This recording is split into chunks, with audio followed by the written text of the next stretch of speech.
یہ مجھے کیوں فکر ہو رہی ہے کہ ہم جو نیک اعمال کر رہے ہیں ان کو بچا رہے ہیں یا نہیں، کیونکہ کچھ احادیث میں آتا ہے کہ اللہ کے نبی نے فرمایا کہ کچھ اعمال کا ذکر کیا کہ جو نیکیوں کو کھا جاتے ہیں۔ ہم زیادہ ذکر نہیں کریں گے ان اعمال کا، بس 2 سے 3 میں اعمال کا ذکر کروں گا میں، تاکہ میں چاہتا یہ ہوں کہ ہم لوگ اس رات کو، اس طاق رات کو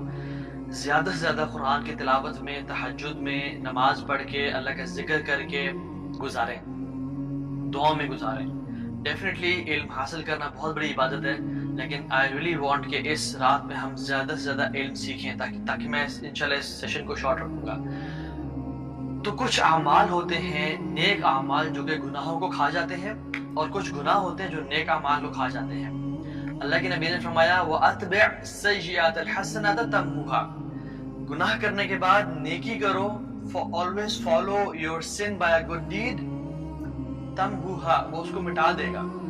نیک عمل گناہ کو مٹا دے گا۔ تو جب بھی ہم سے گناہ ہوتا ہے، ہم پھسل جائیں، تو ہمیں کیا کرنا چاہیے؟ سب سے پہلے جو نیک عمل کرنا چاہیے وہ توبہ استغفار کرنی چاہیے،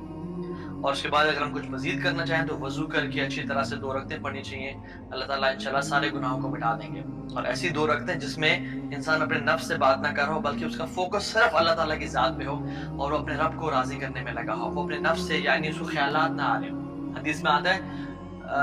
اس کے تمام گناہ معاف کر دی جائیں گے، ما تقدم من ذنبی، پچھلے تمام گناہ معاف کر دی جائیں گے۔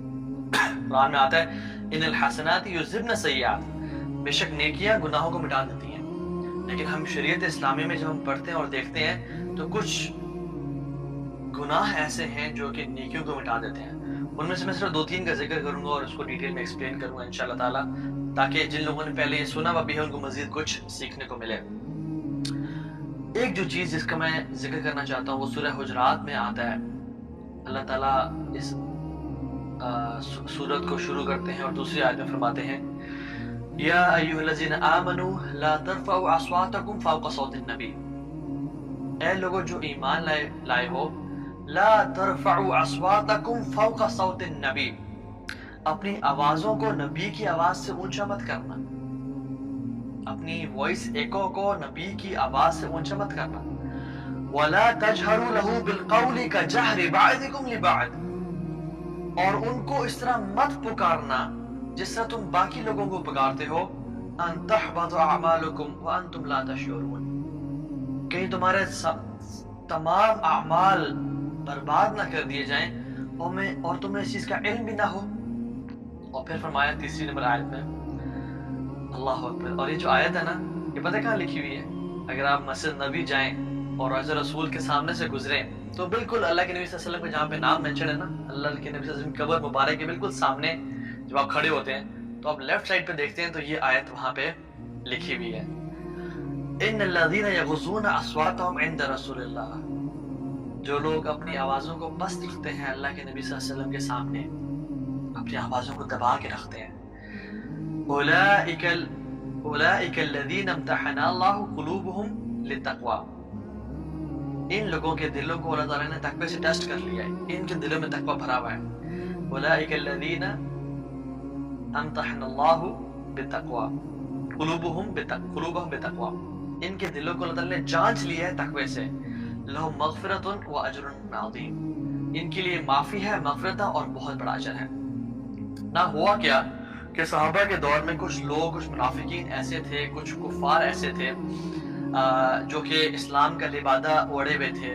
اور وہ تھے اسلام میں نہیں، بلکہ ان کی پلاننگ تھی کہ ہم ایک دن اسلام میں جائیں گے اور پھر دیکھیں گے یہ اسلام کیسا ہے، اور پھر نکل جائیں گے تاکہ جو صحابہ ہیں، جو اصل مومنین ہیں، ان کو شک و شبہ ہو جائے۔ اور کچھ لوگ ڈیفینیٹلی منافقین بھی تھے جن کے نام اللہ کے رسول صلی اللہ علیہ وسلم نے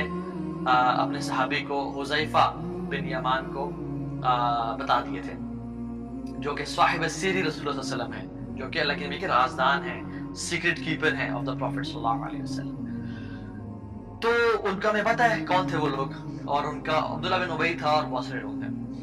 یہ لوگ کیا کرتے تھے؟ یہ اللہ کے نبی صلی اللہ علیہ وسلم کو اونچی آوازوں سے پکارتے تھے، ٹھیک ہے،